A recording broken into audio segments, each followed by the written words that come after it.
A big thanks to Squarespace for sponsoring this week's video. So in this video, I'm going to give you 7 ways to master light in your photography.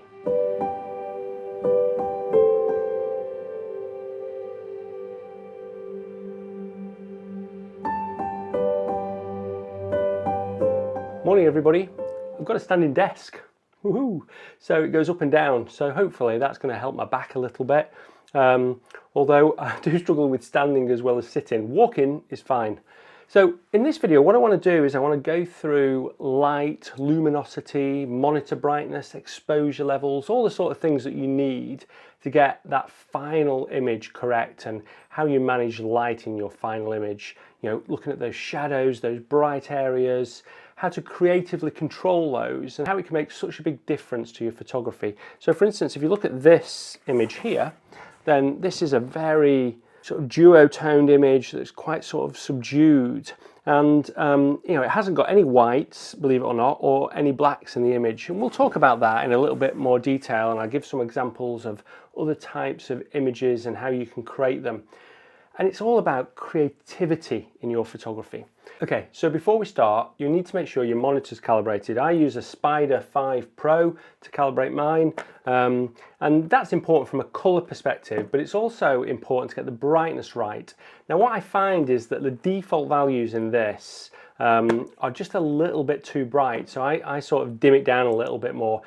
On my iMac, it's usually between sort of 5 and 7 bars at the bottom, which you'll probably find seems quite dark, but depending on the environment you're in, if you're in a bright environment, you probably want your monitor just a slight bit brighter. If you're in a dark environment, you want it a little bit darker. But if you don't get that right, then obviously all the other things aren't going to work quite right either. And what you'll end up doing is producing dark images if your monitor's too bright, because everyone else will see them, or if you try and print them, then they'll look really dark as well. Let's talk about the first 2 points. So they're about contrasty or non-contrasty images. So first of all, contrasty images and how you expose them. So if you look at this image here, this is an image that's super contrasty, and on here I exposed pretty much for the sun. So this is before I used to do a lot of exposure stacking and exposure blending. I just wanted to take one shot. I exposed just to the right of the sun a little bit, just to make sure that those luminosity levels were right, and I didn't worry too much about blowing the sun out. And that worked okay. I didn't need to bring the shadows out of the tree so much, and it worked fine. But more recently, in the last sort of 5 or 6 years, I've done a lot more exposure blending, and make sure I bracket those exposures. And to do that, then if you look at this image, you can see that to get this image, I've blended together 3 images because it's a really contrasty image. You can see here that this dark image is good for the sky. I get the detail in the sky, but it's not great for the foreground and even those cliffs in the background. But the second and third bring out some of those details. And then what you can do really easily in Lightroom is just do a HDR of them, blend them together, and then you've just got a wider histogram, more dynamic range to work with. So when you edit it, you can get something that looks a bit more like this. Knowing that you've not blown out anything, there's still a little bit of detail in those highlights, which I think is really good. I don't worry too much about that if it's the sun in the highlights, but if it's a bit of sun hitting cloud, I don't want the cloud to be burnt out. So that's the basics for contrasty images. Try and do a HDR and do multiple exposures in your camera. The next thing is for less contrasty images. Now, the thing you should always be doing is exposing to the right. I explained it in a video here. So your histogram should be pushed as far to the right as possible, but without blowing out your highlights. And when you're shooting a less contrasty scene, it's quite often the case that you underexpose the image because you feel like your histogram has got lots of leeway on the left and right, so you plonk it in the middle, thinking, well, that's going to be a good exposure. But actually it's not. What you want to try and do is expose to the right, even with that shot. It doesn't matter what the ultimate image is going to look like. You just want to make sure that you get the best information possible in that image. So in this one, for instance, this dark one was underexposed, and this light one was perfectly exposed. You can see at the histogram here, I've pushed it as far to the right as possible. And then what I can do on that one is I can pull out the shadow detail. So in the ultimate edit, where I pull out some of those pinks in the sky and the shadow, it works so much better. Whereas in the dark version, I didn't have quite as much information, because in the shadow area of the histogram, there's not as much information. So that brings me on to the third thing, which is don't get caught out by the highlights when you're exposing your images. It's quite often the case, if you only got small highlights in the image, or even if you've got a big highlight and you just forget about exposure bracketing, then you can get caught out quite easily and end up not having the data to be able to edit it later. And if you look, and I did this when I was in Madeira, in last week's video in fact, you saw the sky, the sun there, was overexposed. Now a lot of people pointed out that it didn't really matter because I blended it in the light to my shot with the sort of glow of the sun. But what I would have liked to do was just darken that down a little bit and not have a round sun, but have a glow starting from a smaller point, not much smaller, but just a little bit smaller. But because I didn't have any detail in that sun area, I couldn't do that. But where you find that happens even more is on things like tree branches, or if you shoot your pet, maybe like Pebbles, her fur, because it's white, gets blown out. So you've just got to be careful that you just watch those edges. The edge of clouds is a good example. You know, you don't want to be blowing out the edges of a cloud. And sometimes on the histogram you can't see that because it looks like you've got lots of room, but actually a highlight is just missing off the right hand side of a histogram. So this is a good example here of a silver birch. This is a photo that's going to be in my new book, Woodlands, which will be on pre-order in about a week. So if you're not signed up to my newsletter, there's a link below, and I'll be sending all the information on how to pre-order to the people that are signed up to my newsletter first. So if you want to get a copy of Woodlands when it comes out, a signed and numbered copy, then the link below, sign up to my newsletter and you'll get an email. So this is one of the images from Woodlands, and you can see that I was really careful on this silver birch here. I've done it so many times before where I've shot silver birch and just that edge just hasn't quite got the detail. I've blown it out a little bit because you can't quite see it on the histogram. But on this one, it's worked perfectly. Okay, the fourth one, getting more into the edit of the image and what you can do with the edit and luminosity values in your shots. And I can't stress just how important luminosity values are in your shots. And what I mean by that is how you take that data that you've got in the histogram. Hopefully you've got nothing blown out, nothing too dark in the image, that you can't pull out the shadows. And you can do amazing things with it, and that's where your creativity starts.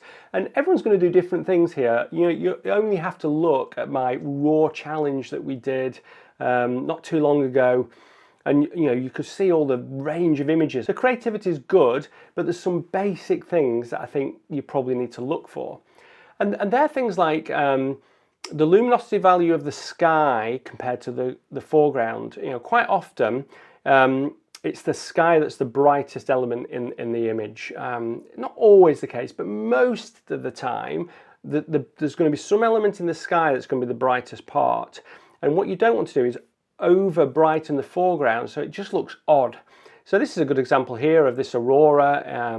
This was in Norway on a beach in Norway. It was absolutely amazing. And we got this perfect bit of the aurora here with the snow. Now, I could easily just brighten that snow up a little bit more, but it just wouldn't look right. You know, it was nighttime, it's got to look dark. So there's a temptation. You look at the histogram, I could just push it a little bit further that way. You don't want to do that. Another good example is this one here from Iceland, where again, that foreground, it was just before sunrise. I didn't want that foreground to get too bright. So all I've done here is just lightened the highlights in the foreground, but kept the dark tones dark. And it's understanding those luminosities that's really important. And you can create tension and drama by not increasing the shadows in your images if you're really careful. So if you look at this shot here, this was a shot that I took in the Faroe Islands, and there was this amazing light, some of the best light that I've ever seen in the background. I definitely said it doesn't get better than this. And you can see that the side of the mountains, I've not brought out the shadow detail. much, because I wanted that dark feel to the image. I had the data for that creative control to do what I wanted, but I didn't want to pull out too much brightness in those areas, because I wanted the eye to lead through to those bright areas in the image where the sun was coming through. And then the counter argument is the case as well. You don't want to darken the sky if it doesn't feel like it's a sky that can be darkened too much. So this is a good example. I was out walking with Pebbles, and there's a really nice, I've just hand holding, there was some nice light on the clouds, and it was that sort of quite morning sort of, it just made you feel happy light, I suppose, is a good way of explaining it. I didn't want to darken that down too much. Now, there's a temptation to darken it, but you can see if I darken that sky too much, it's just not going to work. Similarly, if I lighten the foreground too much, it's not going to work. You've got to get that balance between the sky, the midground, and the foreground that just works, that just makes the viewer think that's real. It's really important, that. Whereas this image here is an image that can have the sky darkened a little bit more. It's got that moodiness to it. So by darkening the sky in this image, I've created more of a ability for the eye to go through down this wall to where the light is hitting the mountain in the distance, and I'm creating a funnel for that light to come through and hit that mountain. And because I had the creative control from this image, because I'd stacked it, it's an exposure stack, it worked really well, and I could just pull up the highlights where I wanted to. That was a noise from my beast of a printer here. I don't know, it's decided to switch off. I've just been printing on it, some prints from my wall actually, and it suddenly just decides to switch off, and it's taken the moment when I'm recording to do that. Hopefully you didn't hear it. So the next thing is understanding the blacks and whites in your image. So a black doesn't have to be true black, and a white doesn't have to be true white. And some people get that wrong. They'll get the histogram and they'll expand it as much as possible by increasing the contrast, but sometimes you don't want that. And I've got some images here to explain that. So the first one is just a cow. I've got cows that go behind my field here. I was walking again with Pebbles. This cow walked past, and I just took this shot. It's just a snapshot. But this is an example where I don't think having a true black, so it works very well in the image, because having it really black creates a different atmosphere to the image. I like just that sort of softness to it. It also means it creates a more mysterious feel to it, because it was a little bit misty. Very similar to this one here, which was a shot that I took when I was looking at the Nikon Z5, and I was out in the Lake District. What an amazing morning. But again, it's a temptation to just add contrast to this image, and you can see it just doesn't create the right look to it. I want those blacks to be muted blacks. I want them to be not quite true black. And you can do that in a number of ways. You can just do that by messing with the curves tool or just the black slider. But I think it's important to get that right. Similarly with this one here, again, I didn't want any blacks. It was misty, and I wanted to create that atmospheric look in the image.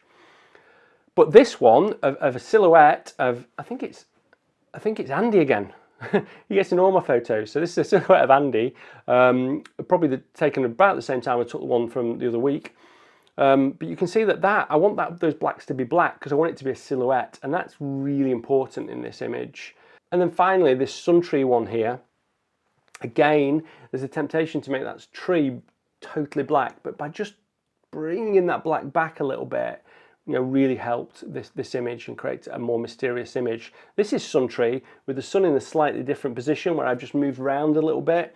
It's not the main sun tree image with the tree hugging the sun, but yeah, I quite like that one as well. So whites in the image don't have to be true white. So this is a good example here that I just showed you. So that there's no whites in this image. It almost looks white there, but it isn't white. So even though it's snow, doesn't mean it has to be white, because you want some texture in it and shadow detail in it. So ultimately, you've got to have some darker tones to be able to produce that. And then again, on this image here, where it's misty on Rydal water, you can see that I actually toned the mist a little bit, just to tone in the autumn colours into the image here. And you can see that just how that's made a very mysterious image. And I think not by having a true white helps just as much as not having a true black. And in this image, I don't have a true white or a true black. In fact, the histogram is just in the middle. So don't think you have to stretch out that histogram to either sides. You just don't. I find quite a lot when I'm shooting shots like this. So this is another shot that's going to be in the Woodlands book.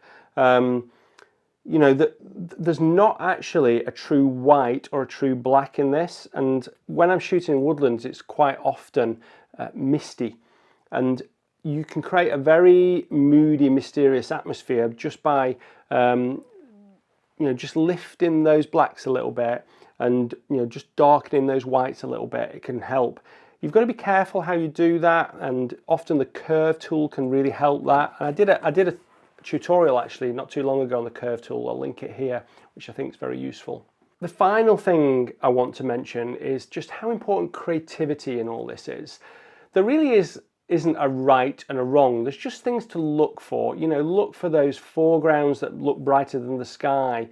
Look for where the tonal values, if you just change those tonal values and the light and dark within an image, how it can change the look and feel of an image. So if you look at this image here from Yosemite, you know, if I lighten that foreground a little bit, or just created a little bit more contrast in that foreground, or reduce the contrast in that foreground, well, I should say midground, that's El Capitan, then that changes the dynamics of this image quite significantly. And by changing the luminosity values throughout your image can really change the mood, the feeling, and actually the emotion that you're trying to portray in your photography. So really think about that, have a go with it, and I'd love to know your thoughts as well. You know, drop them in the comments. Have you got any ideas or questions about luminosity or exposure or monitor brightness or anything like that? I'll hang out in the comments on in the morning, and hopefully I'll be able to answer some of those questions. I want to say thanks to Squarespace for sponsoring this week's episode. Squarespace are a fantastic sponsor and also a fantastic tool for photographers. You know, if you're looking for a website, if you're looking to share your images online, then go and have a look at Squarespace and maybe build a website with Squarespace. You can try it to begin with, and if you're ready to go forward with it and launch it, if you're happy with it, then you can get 10% off by using offer code Nigel, or go to /Nigel. Thanks ever so much for watching me this week. I hope you found that useful. Luminosity is something that I think is really important with photography, and it just might take your photos to that next level, so go and give it a try. Until next Sunday, bye. Don't want to sleep tonight at all. Just want to watch them stars fall.